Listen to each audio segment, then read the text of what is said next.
At my friend's wedding, my wife whispered to her ex, "I miss nights like those."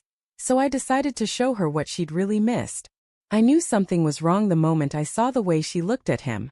Not a glance, not a polite nod, no. It was that split second of recognition that cuts through a crowd like a spark in a gas leak.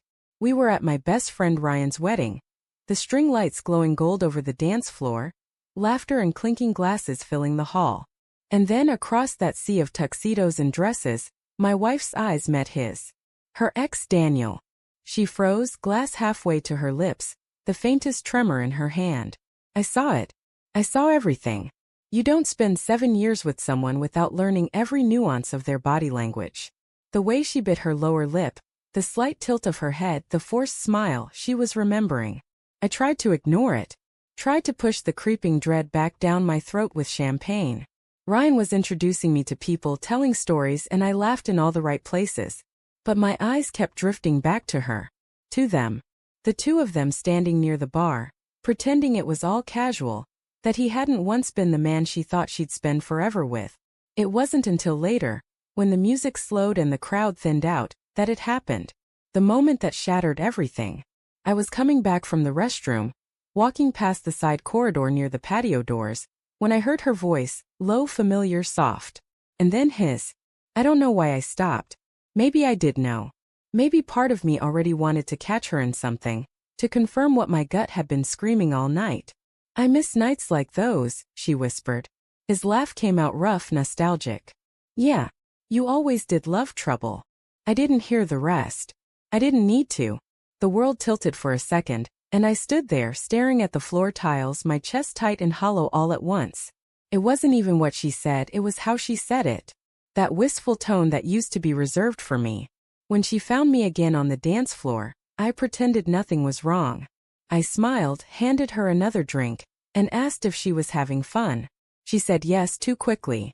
Her hand brushed mine, and I felt the guilt radiate from her skin. Maybe she thought I didn't notice. Maybe she thought I was too naive to suspect that my wife could still be haunted by a ghost she once loved. But the truth is, I saw everything. That night, after the wedding, she fell asleep beside me in the hotel room. I lay there, staring at the ceiling fan, replaying that whisper over and over in my head. I miss nights like those. What nights? What memories did she mean, the ones with laughter and music, or the ones where she was tangled up with him in the dark before she ever met me? I didn't sleep. Not a second. When the morning light slipped through the curtains, I was already dressed, scrolling through her phone on the nightstand. I know it's wrong, I know it's a breach of trust, but so is whispering to your ex about the nights you miss. Her texts were mostly normal. Family group chats, work messages. But then I found his name. Daniel M. Just 2 short threads, weeks apart. "Hey, heard you're married now. Congrats." "Yeah, you too. Hope you're happy." And then a newer one, sent 2 days before the wedding. "Can't believe you'll be at Ryan's. Feels like forever." No reply from her. Just seen. That scene burned in my mind all day. She hadn't replied, but she'd read it. And she'd gone to that wedding knowing he'd be there. I didn't confront her. Not right away. I wanted to see who she really was when she thought I wasn't watching. So I started paying attention, small things, quiet things. The way she took longer showers at night. The way she suddenly had to work late twice a week. How her phone was always face down now. And yet, she still kissed me goodbye in the mornings. Still laughed at my stupid jokes. Still curled up against me during movies. That was the part that hurt the most. The pretense, the everyday love that felt suddenly borrowed, temporary. Like I was living in someone else's marriage.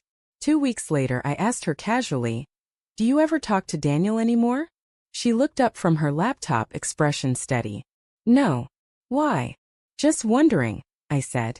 She smiled faintly, too faintly. "You're cute when you get jealous." That night, I decided to show her what she'd really missed. Not out of revenge. Not even anger. Just clarity. I cooked dinner, her favorite creamy garlic pasta with grilled salmon, and poured wine. We sat across from each other like it was any normal evening. But when she reached for her glass, I stopped her hand. "I heard what you said to Daniel at the wedding," I said. Her body froze. For a second, all the blood drained from her face. Then she tried to laugh it off. "What? What are you talking about?" I miss nights like those. That's what you said, right? I kept my voice calm, almost gentle. She swallowed. It wasn't like that. It was just nostalgia. We were kids. I didn't mean anything by it. I stared at her, really looked at her, and realized she wasn't lying, not completely. She probably didn't mean to hurt me. But that's the thing about betrayal. It's not always deliberate. Sometimes it's just selfishness dressed up as sentiment. You could have told me, I said quietly. You could have said he'd be there. You could have said it stirred something up. I would have understood. Tears welled in her eyes. I didn't want to ruin the night. I didn't think it mattered. But it did, I said. It mattered to me. She reached across the table, but I didn't move. I just looked at her, really looked. And for the first time in years I saw her not as my wife but as a stranger I'd built a home around. That night I didn't yell. I didn't pack a bag. I just sat beside her on the couch and asked, "Are you happy?" She hesitated too long. "I don't know," she whispered. That silence between us stretched like a crack across glass. And in that crack everything we'd built started to fall apart. Not loudly but slowly, quietly, like dust settling in an abandoned house. Over the next few weeks we tried. Date nights, honest talks, apologies whispered in the dark. But something fundamental had shifted. Every time she smiled at me, I wondered if she was remembering him. Every time I kissed her, I wondered if I was just filling in for the man she once loved more. In the end, I didn't leave in anger. I left because staying felt like living in someone else's memory. The day I moved out, she stood by the door, eyes red, hands trembling. "You're really going?" she asked. I nodded. "You said you missed nights like those," I said softly. "I just realized I missed the man I was before I started wondering who you wished I was." She cried. I didn't. I'd already done my crying in silence weeks ago.